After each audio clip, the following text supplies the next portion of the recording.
تو یہ فطرت ہے، یہ کوئی اس کا تواضع یا تکبر سے تعلق نہیں ہے.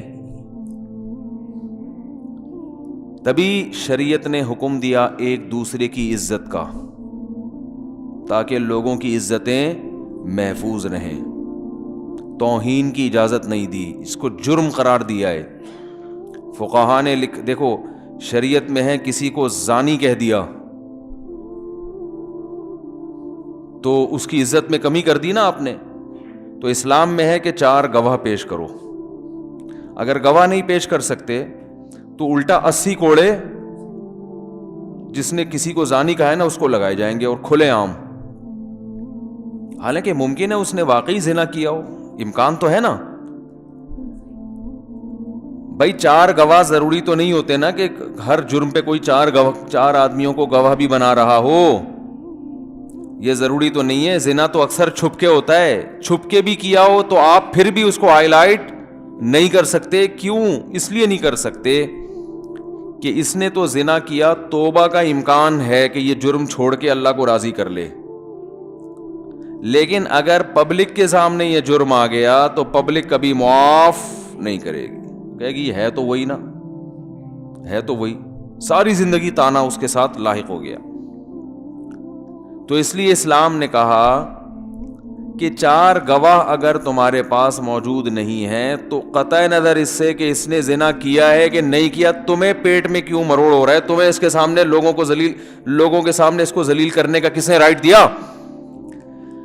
ارے بھائی شریعت کا مزاج سمجھ رہے ہو کہ کیسا خاندانی مزاج ہے اسلام کا. لیکن افسوس اس پر ہے کہ یہ مزاج اب ہمارا رہا نہیں ہے، دیندار طبقے کا نہیں رہا یہ مزاج. دنیا میں سب سے مزیدار کام ہم لوگوں کا ہے عزتوں کو اچھالنا. دنیا میں سب سے زیادہ کلپ وہ چلتا ہے جس میں کسی کی عزت کو دیکھو. آپ ایک یوٹیوب پہ کلپ بناؤ تربوز کے فضائل، چلے گا؟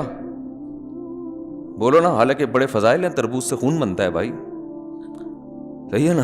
بڑی لوگوں کی ضرورت تربوز زیادہ ہے. آپ ایک کلپ بناؤ شہد کھانے کے فائدے، اس کی لوگوں کو ضرورت بھی ہے، اور یہ بھی بتا دو کہاں خالص شہد ملتا ہے ثبوت کے ساتھ. تو ہر ایک کو ضرورت ہے نا خالص شہد کی. چلے گا مارکیٹ میں؟ تھوڑا سا ہو جائیں گے، 2-4 ہزار ویورز آ جائیں گے. آپ ایک کلپ بناؤ اس میں ٹماٹر کے فائدے لکھ دو، ٹھیک ہے نا. تو یعنی وہ زیادہ نہیں چلے گا. لیکن آپ ایک کلپ بناؤ کسی عزت دار آدمی کی عزت کو اس میں اچھالا گیا ہو، فلاں کام کرتے ہوئے پکڑا گیا، کام نہیں بتاؤ اس میں، فلاں حضرت فلاں دامت برکاتہم، یا فلاں اداکار، یا فلاں کوئی سیاستدان، یا فلاں وزیر اعظم، یا فلاں کوئی سربراہ، کوئی بھی جس کی عزت ہو. کیونکہ بےزتی میں اسی کا مزہ آتا ہے جس کی پہلے سے عزت ہو نا. ارے بھائی وہ آدمی جو محلے میں گیا تھا اور کہہ رہا تھا شکر ہے میری عزت نہیں ہے، وہ اسی وجہ سے تو نا کہ عزت ہوتی تو بےزتی ہوتی نا. کوئی مشہور آدمی جس کی عزت ہو اس کی بےزتی پہ کلپ بنا دو تو آپ کا مرا ہوا چینل بھی جان پڑ جائے گی اس میں. ایسا چینل جس کو کوئی لفٹ نہیں کراتا تھا، ٹھیک ہے نا، لوگوں کو پتہ ہی چلے گا اس سے کہ یہ ہے. سمجھ رہے ہیں کہ نہیں سمجھ رہے؟ فلاں کو میں نے فلاں کام کرتے ہوئے پکڑا گیا. کام نہیں بتاؤ، پھر حج کرتے ہوئے پکڑا گیا. نیچے کلپ میں یہ ہو کہ حج کرتے ہوئے، ٹھیک ہے نا، یا چور کو پکڑتے ہوئے پکڑا گیا. کام اچھا ہو بے شک، لیکن صرف نام ہی کافی ہے.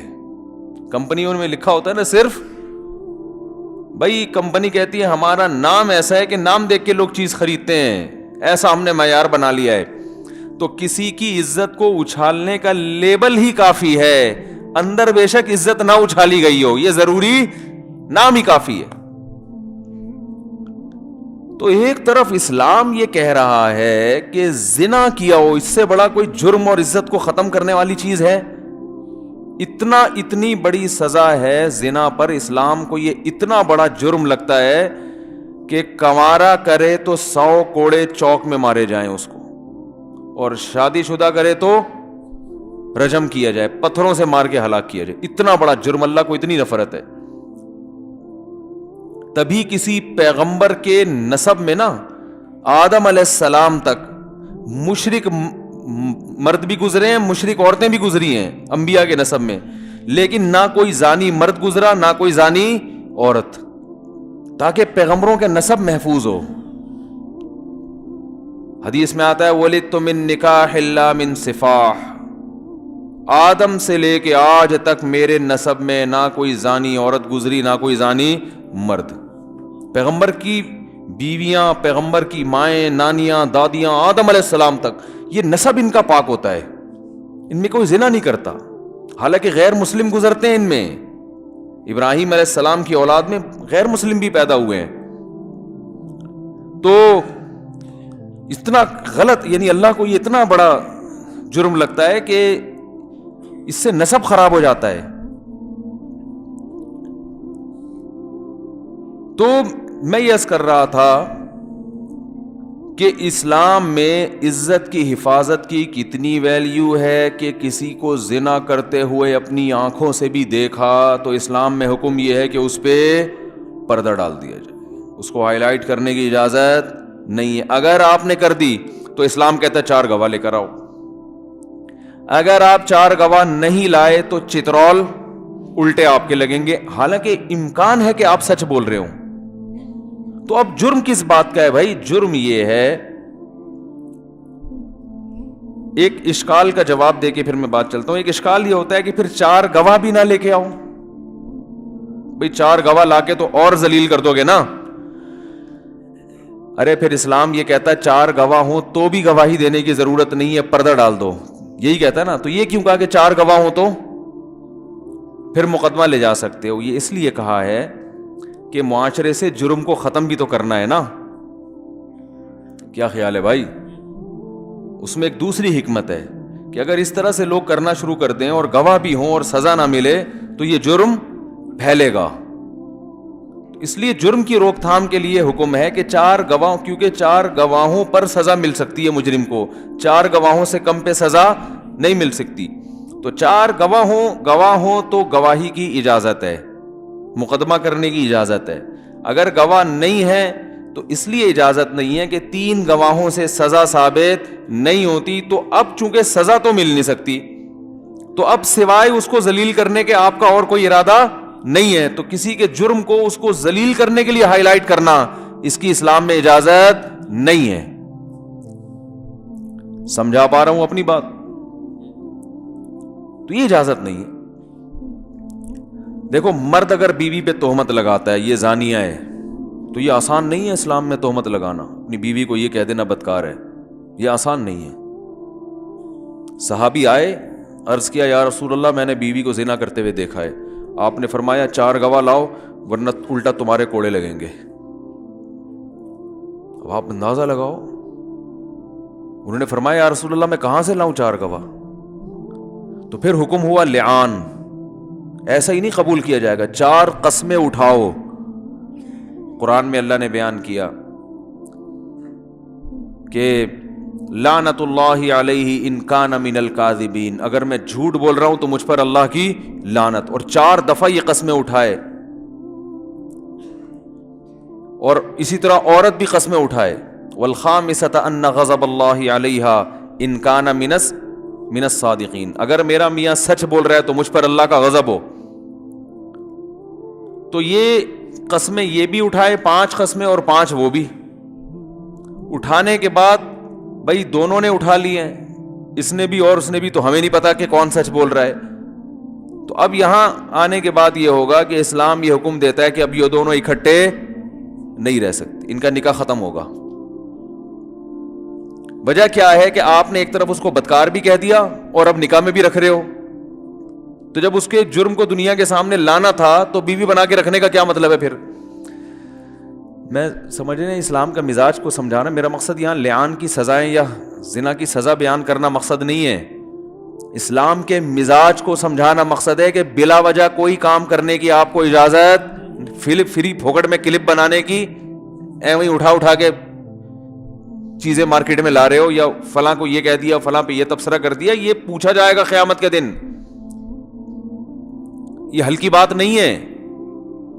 اسلام ہر چیز کی ریزن پوچھتا ہے کہ یہ بات اگر ہوئی ہے، یہ خبر آپ نے نشر کی ہے تو کیوں نشر کیوں کی ہے، اس کی وجہ کیا ہے، اس کے بغیر کام نہیں ہو سکتا تھا. تو مرد نے بیوی کو کہہ دیا زانی ہے، اپنی بیوی کو کہہ دیا، تو اسلام کہتا ہے گواہ لے کر آؤ، نہیں لا سکتے تو اب عدالت میں 5 قسمیں اٹھاؤ، اور وہ خاص قسم کی قسمیں ہیں. اٹھانے کے بعد اگر آپ نہیں اٹھاتے تو چترول لگیں گے آپ کے. آپ کو اچھا میں نے ویسے ہی کہہ دیا تھا، اب میں عدالت میں نہیں جا رہا. میں تو بھائی کہا کیوں، زبان سے نکالا کیوں؟ اب نکالا ہے تو بھگتنا پڑے گا، جانا پڑے گا، عدالت میں کیس کرنا پڑے گا، قسمیں اٹھانی پڑیں گی. بولا کیوں آپ نے؟ ریورس نہیں ہے اس میں. ہمارے یہاں بیٹھ کے تبصرے، پھر اچھا وہ سوری ویسے ہی کہہ دیا تھا، وہ بات تو آگ تو لگ گئی نا. بھائی ایسے ہی چل رہا ہے نا، فلاں کو الزام لگا دیا، فلاں پہ فحاشی کی تہمت لگا دی، فلاں کو چور کہہ دیا، فلاں کو جناب وہ خائن کہہ دیا، تو وہ چل رہا ہے سب. تبصرے آپ دیکھو سوشل میڈیا پہ کیا ہو رہے ہیں. تو اسلام کہہ رہا ہے بھائی اپنی بیوی کو زانی کہا، اب ریورس کا چانس ختم. اب اس پروسیس کو آگے تک پہنچانا ہے، بولنے سے پہلے سوچو. اب قسمیں اب آدمی قسمیں اٹھاتے ہوئے ڈر رہا ہے کہ یار اللہ کی لعنت اور اللہ کا غضب ہے بھائی. تو نہیں کرے گا تو بیوی کو اختیار ہے کہ اس کو چوک میں لے جا کے کوڑے لگوا دے کہ اس نے تمہاری عزت کا جنازہ نکالا ہے. تو اب اس پورے پروسیس سے گزرنا پڑے گا، اور پورے پروسیس سے گزرنے کے بعد عورت قسمیں اٹھائے گی. اگر وہ نہیں اٹھاتی، اقرار کر لیتی ہے زنا کیا، تو اس کو پھر حد جاری ہوگی، رجم کیا جائے گا. پھر شوہر یہ کہے نہیں بھائی میں پتھر سے تو مارنا نہیں چاہتا تھا اس کو، بس اس نے زنا کیا، میں تو ویسے ہی. تو بھائی پھر جب آپ کو پتا ہے کہ زنا کی سزا جب ثابت ہو گیا تو پھر تو پتھر سے مارا جائے گا اس کو. پھر آپ بھی ریورس نہیں ہو سکتے. یعنی جو بھی ریورس ہوگا نا چترول اس کے لگیں گے. ٹھیک ہے نا؟ سمجھ رہے ہیں الفاظ کی کتنی ویلیو ہے شریعت میں. یہ تو ملک میں قانون نہیں ہے اسلامی جس سے کوئی بھی اٹھ کے، یہ جو اداکارہ ہیں آج کل وہ جو ہے نا سیلفیاں لے کے دوسرے کو بدنام کر رہی ہیں اور جو ہے نا راز فاش کر رہی ہیں، تو گناہوں پہ راز تو فاش ہو رہے ہیں، لیکن اسلام سب سے پہلے ان کو چترول لگانے کا حکم دیتا ہے. صحیح ہے نا؟ سب سے پہلے کیا حکم دیتا ہے کہ پہلے ان کے لگیں گے چترول. کہ ان کو کس نے اجازت دی ہے کہ جا کے لوگوں کو گناہ پہ اکسائیں، پھر ان کے گناہوں کے جو لمحات ہیں ان کو کیمرہ بند بھی کریں اور پھر دنیا کے سامنے لے کر بھی آئیں. تو پہلے تو یہ مجرم ہے، اس کے بعد پھر دوسرے درجے میں کوئی اور مجرم ہوگا. تو اسلام نے کیا کہا کہ بھئی تہمت لگی ہے تو وہ لعان ہوگا، وہ بھی قسمیں یہ بھی قسمیں، دونوں نے اٹھا لی. اب قاضی کو تو نہیں پتا چل رہا کون سچ ہے کون غلط ہے، تو کیس تو بری ہو گیا، لیکن شوہر کو حکم دیا جائے گا بیوی کو طلاق دو. نہیں دیتا تو عدالت خود نکاح کو ختم کرے گی. ایک صورت میں بیوی کو واپس رکھ سکتے ہو کہ اپنا الزام واپس لے لو. بات آ رہی ہے سمجھ میں؟ کہ بھئی میں نے جھوٹی تہمت لگائی تھی، لیکن وہ الزام واپس لوگے تو اس کا مطلب آپ نے اپنے جھوٹا ہونے کا اقرار کیا. 80 کوڑے اب آپ کے لگیں گے کہ جھوٹ بولا کیوں تھا. تو اتنا ایک آسان تھوڑی ہے کہ کچھ بھی پھینکتے رہو مارکیٹ میں. ٹھیک ہے نا؟ کچھ بھی بولتے رہو. چھوٹی موٹی غلطیاں تو ہر ایک سے ہوتی ہیں، ان پہ تو معذرت بھی ہے. آج کل بڑی بڑی غلطیاں ہو رہی ہیں، عزتیں اچھالی جا رہی ہیں، ذلیل کیا جا رہا ہے. تو پھر اسلام حکم دے گا بھائی ان کے درمیان علیحدگی. بچہ اگر پیدا ہو گیا اس سے تو نسب باپ سے نہیں چلے گا، اس کا نسب ماں سے چلے گا. تو اس سے صاف پتہ چلتا ہے بھائی اسلام میں عزت کی بہت ویلیو ہے. کسی کی عزت کا جنازہ نکالنے سے پہلے آپ کو 100 دفعہ سوچنا پڑے گا. اس لیے پردہ ڈالنے کا حکم، چھپاؤ.